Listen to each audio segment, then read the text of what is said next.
Ryder, GTA San Andreas. We're starting with Ryder because he deserves to be on the list, even though his death doesn't hit as hard as the others. And part of the reason he doesn't hit as hard is actually what makes it sad in a different way.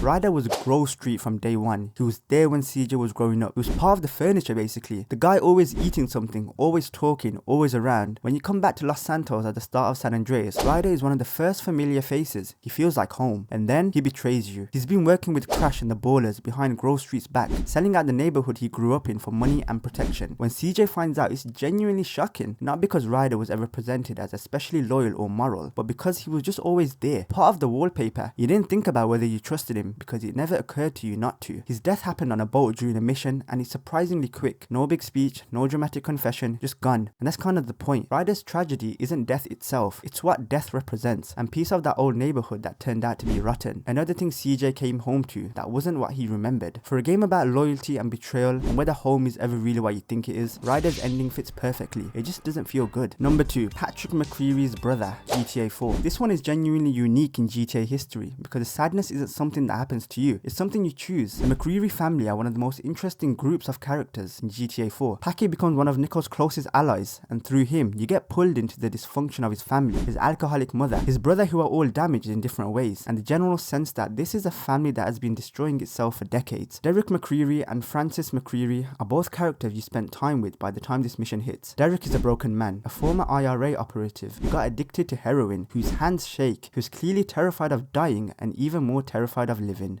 Francis is a corrupt cop who spent his career threatening and manipulating people to protect his position and his secrets. Neither of them are good people, both of them feel real. The mission gives Nico a sniper rifle and a choice. Derek wants Francis dead. Francis wants Derek dead. You pick one, line up the shot and pull the trigger. Boom. There is no way you can save them both. The game just simply makes you choose which brother Packy loses. What makes this genuinely sad is Packy's reaction, regardless of who you kill. He's devastated either way. He didn't ask for this. He didn't know it was coming. And Nico, who you've been playing for as hours now, who you understand by this point, just executed a man at a graveside because the game told him to. The whole thing feels wrong. In a way, GTA 4 was brilliant at making you feel like this. Number 3, Jonny Klebitz, GTA 5. This one isn't sad in a traditional sense. It's just shocking, it's brutal, and it's sad in retrospect, which is sometimes the worst kind of sad. Jonny Klebitz was a protagonist of The Lost and Damned, the GTA 4 DLC released in 2009. He wasn't a side character, he was a fully developed lead, and a man you spent hours with, whose story was about loyalty and leadership, and what happens when the things you build start falling apart. He was a proper character. People genuinely liked Jonny. Then GTA 5 starts. You're in Blaine County. Trevor Phillips is having an argument outside a trailer with a woman, and Jonny shows up. He's clearly not well, strung out, diminished, a shadow of the man he was in Lost and Damned. He confronts Trevor about the woman. He calls Trevor out. He says about 3 sentences, and then Trevor stamps on his head. Mid-convo, no warning. Jonny Klebitz, a GTA protagonist, a man with his own game, his own story, his own fan base, gets killed in approximately 30 seconds by another character, while the player just watches. The gaming outlet genuinely could not process when GTA 5 came out. People were outraged. People were upset. Some people thought it was the coolest thing Rockstar had ever done. Some people thought it was straight disrespect to a character who deserved better. What nobody could argue was that it wasn't effective. It told you everything you needed to know about Trevor Phillips in one single moment, and it used your attachment to Jonny, an attachment built across a whole separate game, as a weapon. Genuinely ruthless storytelling. Doesn't make it any less grim to watch though. Micheal De Santa, GTA 5. GTA 5 gives you 3 endings, as everyone knows. Ending A is the dark, Ending C is the action movie finale, and Ending B is the one that quietly destroys you, even if you wasn't expecting it. In Ending B, Franklin makes a call to kill Micheal. The reasoning is complicated. Devin Weston wants Micheal dead, Steve Haynes wants Trevor dead, and Franklin is being squeezed from both sides. Killing Micheal is presented as the path of least resistance. If you choose it, what follows you is the most uncomfortable sequence in the whole series. You chase Micheal through a factory, fight him on a rooftop, and then, in a moment that the game gives you an option to push forward yourself, Micheal falls off a chimney into straight darkness. What makes Ending B so sad is how long you spent with Micheal. He's one of the most developed characters Rockstar has ever written. You know his marriage problems, his therapy session, his regret about life. You've watched him try and fail over again and fail over again just to be something better than what he was. And then you, as a player, have the option to drop him off a building. Some players genuinely couldn't do it. Me personally, I could not do it. I could not lose any single character. People could also choose a different ending just because they couldn't bring themselves to kill Micheal. That's a mark of a character who has written well enough to make a video game genuinely feel like a moral choice. Not many games get there. Kate Mcreary, GTA 4. GTA 4 ends with a choice that the game presents as being about justice versus money, but it really tells you which person you love more, because someone is going to die either way. In the revenge ending, Nico chooses to avenge his friend Jacob by going after Dmitry Rastiklov. Roman is shot at his own wedding by an assassin meant for Nico, your cousin, the man who brought you to Liberty City with promises of the American dream, shot on the happiest day of his life. In the deal ending, Nico takes the money, he works with Dmitry instead of killing him, and Kate Mcreary, who you've been building a relationship with throughout the game, who represents something genuine and uncorrupted in Nico's life, who told him the revenge path was wrong, gets shot at the wedding instead. Kate's death in the deal ending is genuinely devastating because of what she represented. Nico came to Liberty City broken, carrying decades of war trauma and guilt, trying to fight something worth living for. Kate was the closest thing to it. She saw him clearly, not as the criminal he'd become or the soldier he was trying to leave behind, but as a person. And in the deal ending, you essentially choose money over her without even knowing that's what you're doing. The game doesn't let you feel good about your choice either. That's what makes GTA 4's ending one of the greatest in gaming history. There's no winning, there's just losses. Roman Bellic, GTA 4. If Kate's death is quietly devastating, then Roman's death is loud and completely gut-wrenching and hits you somewhere you genuinely weren't prepared for. Roman Bellic is one of the most best supporting characters in GTA history. He's annoying, loud, and constantly getting himself into trouble and calling Nico, asking if he wants to go bowling at the worst possible times. He's also completely, unconditionally devoted to his cousin. Roman is the reason Nico came to Liberty City. He wrote letters full of lies about his glamorous life because he wanted Nico to have something to come to. He wanted to give him something, even if the lies came from love. Spending GTA 4 with Roman means tolerating him, bailing him out, protecting him, listening to him, and slowly realizing that underneath all the gambling debts and the bowling invitations and the absolute chaos he generates wherever he goes, Roman is the only person in Nico's life who is simply, straightforwardly, just on his side. Then he gets shot at his own wedding. The moment happens so fast, the gunman sent for Nico catches Roman instead, and the game cuts to Nico holding his cousin's body outside the church in his own wedding suit on what should have been the happiest day of Roman's life. It is genuinely one of the most upsetting moments in gaming, not because it's dramatic, though it is, but because you spend the whole game with Roman. You know how much this costs, and Nico knows it too. Do not tell me a game about drug deals and car theft made you feel nothing during this cutscene, because you are lying. Big Smoke, GTA San Andreas.